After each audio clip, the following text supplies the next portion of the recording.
Bonjour. Alors aujourd'hui, on va parler un petit peu de ce que l'on pourrait faire. En réalité,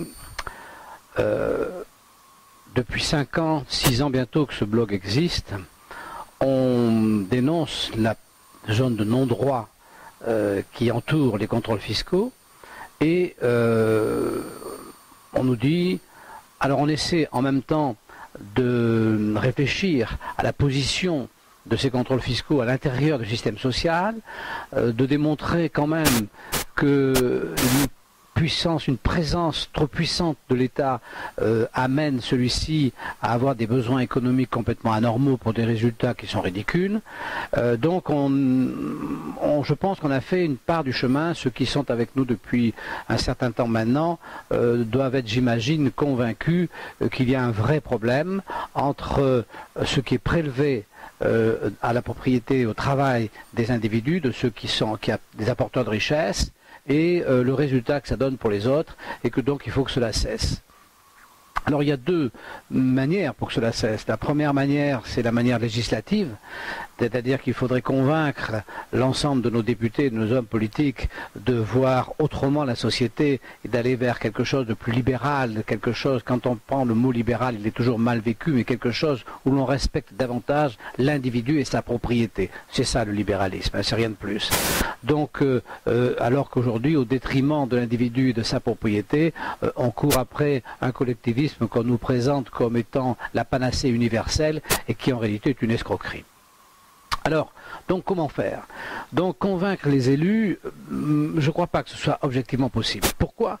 Parce que finalement, Bercy a pris le pouvoir sur eux, la technostructure a pris le pouvoir sur eux, et une fois qu'on a voté pour eux un dimanche, le lundi matin, ils ne représentent plus rien, car ils ne sont pas capables de nous représenter.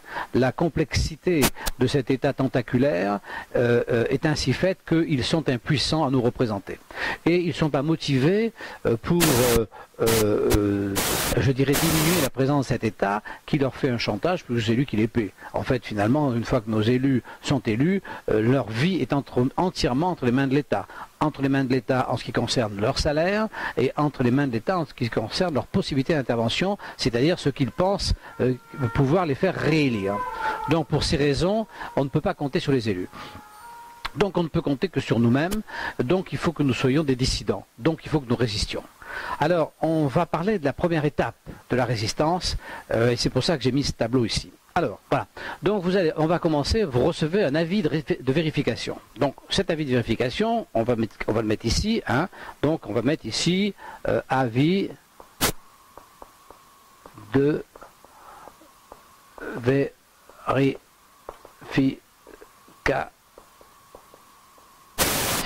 Là. Quand vous recevez cet avis de vérification, vous avez l'impression que l'affaire commence. C'est-à-dire vous avez l'impression, pour vous, que c'est un début. En fait, ce n'est pas un début, c'est pratiquement la fin. C'est pratiquement la fin. Donc on va prendre ici, on va mettre ici, voilà, au-dessus de vous, là, ici, là, on va mettre cette ligne rouge. Là, il s'est passé plein de choses. Il s'est passé plein de choses avant que arrive ce début d'avis de vérification. Alors qu'est-ce qui s'est passé? Alors il s'est passé... Ici, il y a à la tête, là, on va dire qu'ici, il y a la direction générale de la fiscalité. Bon, cette direction, elle va avoir, dans un premier temps, décidé d'un objectif. Alors, par exemple, elle va nous dire, là, 25 milliards. Donc, il va falloir 25 milliards d'euros de redressement, puisqu'on sait que dans leur tête, la fraude représente 80 milliards. Pourquoi pas 150, 200, 600, enfin ça on y viendra plus tard, mettons 80 milliards. Donc, mettons qu'on donne un objectif qui leur paraît extrêmement raisonnable de 25 milliards. Alors ces 25 milliards, eh bien vous allez avoir plein de petits bonhommes là, hein, voilà, qui sont ici. Tous ces petits bonhommes, ce sont les directions de vérification. Donc ce sont des gens qui sont...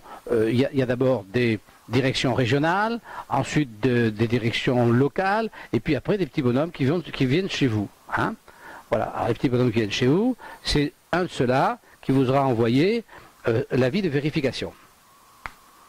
Mais en plus de cette décision de 25 milliards qui va tomber, je dirais, d'une manière un peu au hasard sans doute, de manière aléatoire, qui va tomber sur un certain nombre de gens, il va y avoir une autre chose qui est tout à fait essentielle, c'est que d'ici va remonter tout ce qui aura été pris comme information sur vous. C'est-à-dire que, contrairement à ce que vous croyez, quand vous recevez cet avis, c'est pas comme ça une première connaissance.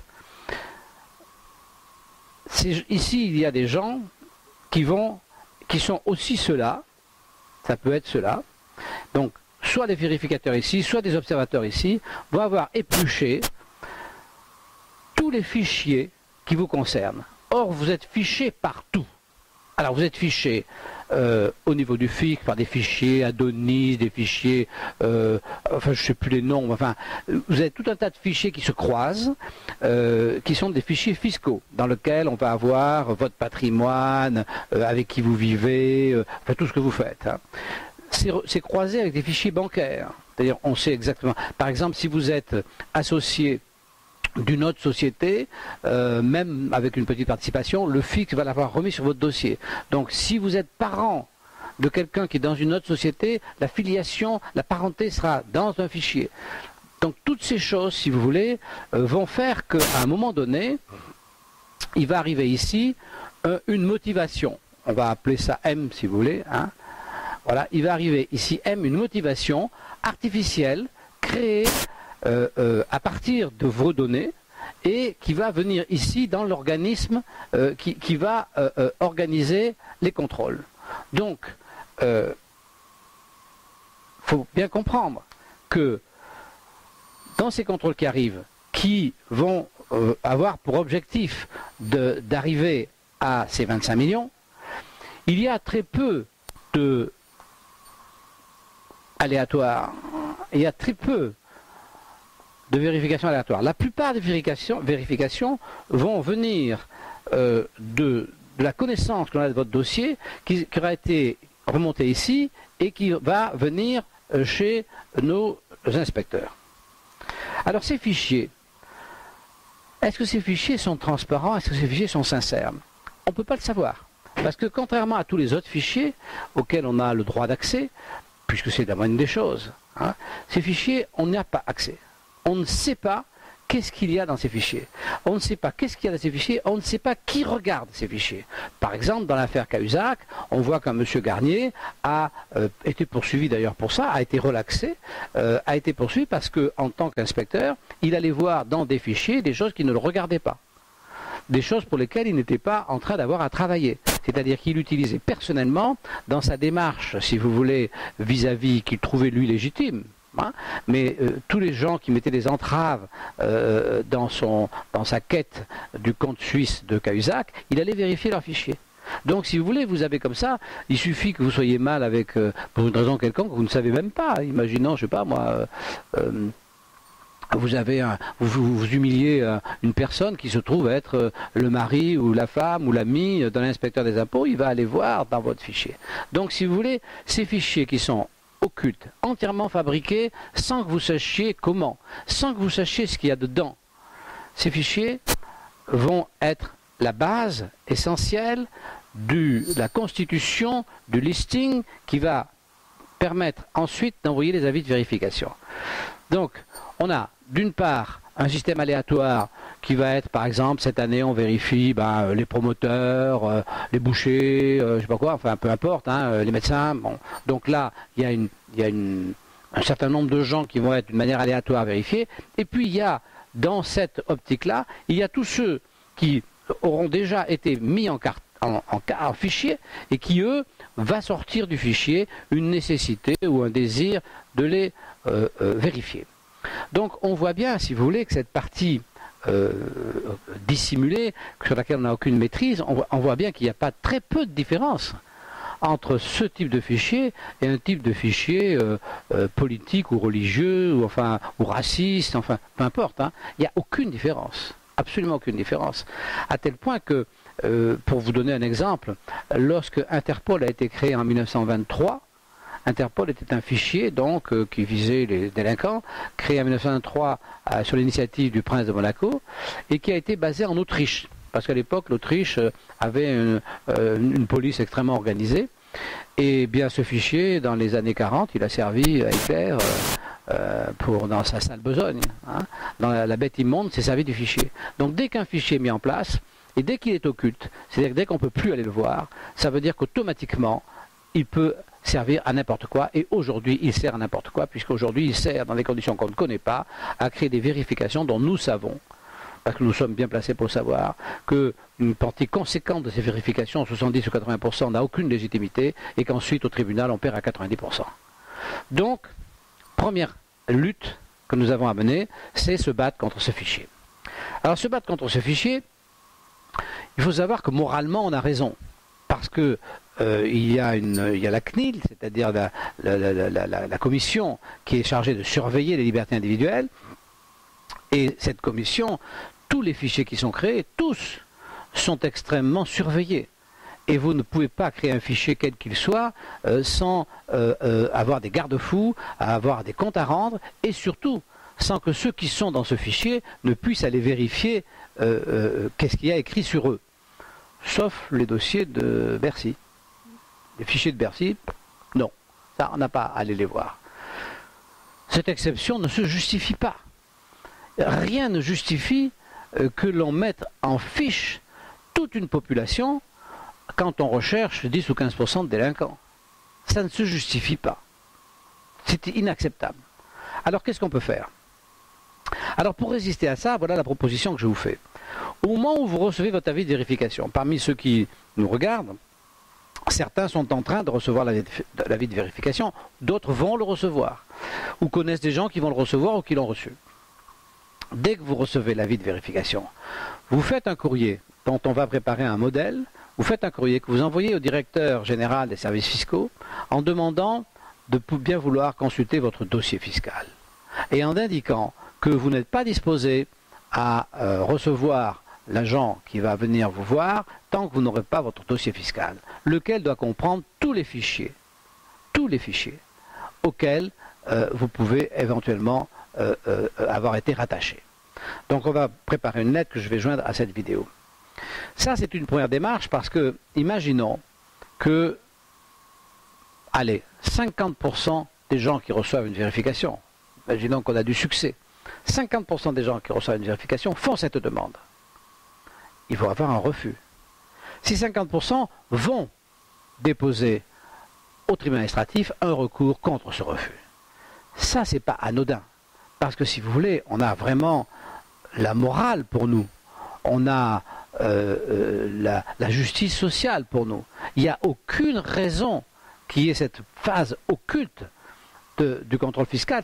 Parce qu'il faut bien comprendre que quand vous arrivez ici et que vous croyez que vous commencez, comme il y a eu tout ça avant, en fait vous ne commencez pas. C'est la fin, je vous dis. Donc vous avez déjà perdu. Parce que quand le fisc vous envoie l'avis de vérification, il sait déjà ce qu'il va venir chercher chez vous. Votre redressement est déjà fait. Puisque personnellement, j'ai eu 2 dossiers où j'ai refusé de donner ma comptabilité tant que je n'aurais pas des éléments probants du motif de la venue. Donc je n'ai pas donné ma comptabilité, que j'étais prêt à donner. On a transformé ça en opposition à contrôle fiscal, qui est absolument faux, mais enfin c'est comme ça. Et on m'a quand même fait un redressement. Donc le redressement, il était prêt, ils n'ont pas eu besoin de venir. Donc quand ils viennent, ils font semblant. Parce que moi, ils ne sont pas venus, ils ont redressé. Donc ils n'ont pas été, ils savaient très bien ce qu'ils venaient faire. Donc ils ne venaient pas du tout vérifier la comptabilité. C'est ça, c'est un cinéma, c'est une apparence. Mais en réalité, ils savent parfaitement ce qu'ils viennent faire. Donc tout le travail a été fait en amont. Tout ce travail qui est occulte n'a aucune raison d'être occulte. Entendons-nous bien. On n'est pas dans une délinquance. On n'est pas chez des terroristes. On est chez des gens qui peuvent faire des erreurs comptables. On est chez des gens qui font de la comptabilité dont 80% font pas exprès quand il y a des petites erreurs ou même des grosses.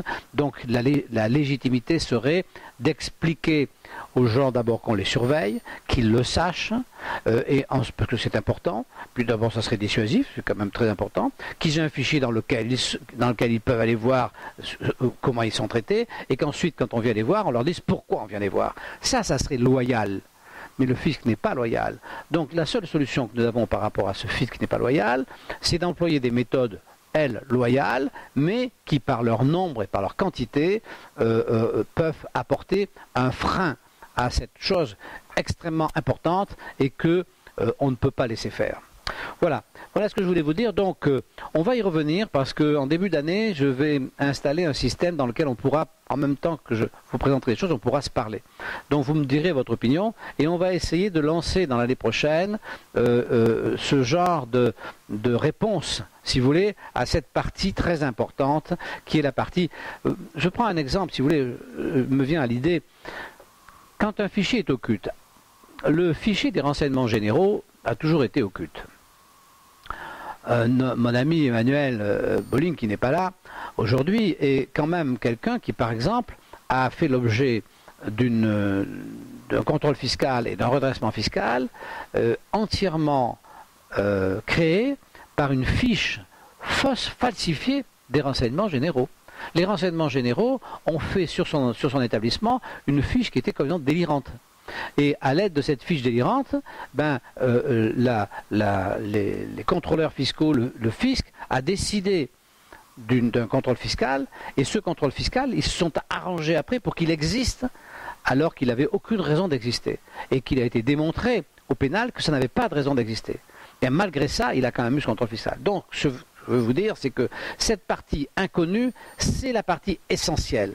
Déjà, si là-dessus, parce que le reste, c'est du détail. Le reste, si vous voulez, le reste, ça n'existe que parce qu'il y a tricherie ici. S'il n'y avait pas de tricherie ici, il n'y aurait pas d'ennui ici. Parce que si vous voulez, si quand on venait vérifier, c'était propre, c'est-à-dire qu'il n'y avait pas eu toute cette partie occulte, les vérifications seraient des mises au point techniques, et là, je pense qu'il n'y aurait pas de difficulté. Donc, il y a toute une partie du contrôle fiscal colossal qui coûte une fortune à la collectivité elle-même en frais de vérification, de procédure, etc. et aux apporteurs de richesse parce que ça les tue. Donc le coût social est énorme et tout ça vient de cette masse occulte contre laquelle il faut absolument se battre. Voilà. Eh bien écoutez, on en reparlera l'année prochaine parce que c'est un élément très important et je vous souhaite, puisque je pense que c'est mon dernier billet de cette année, je vous souhaite une bonne année et je vous souhaite de bonnes fêtes, aussi bien de Noël que de jour de l'an. À bientôt, au revoir.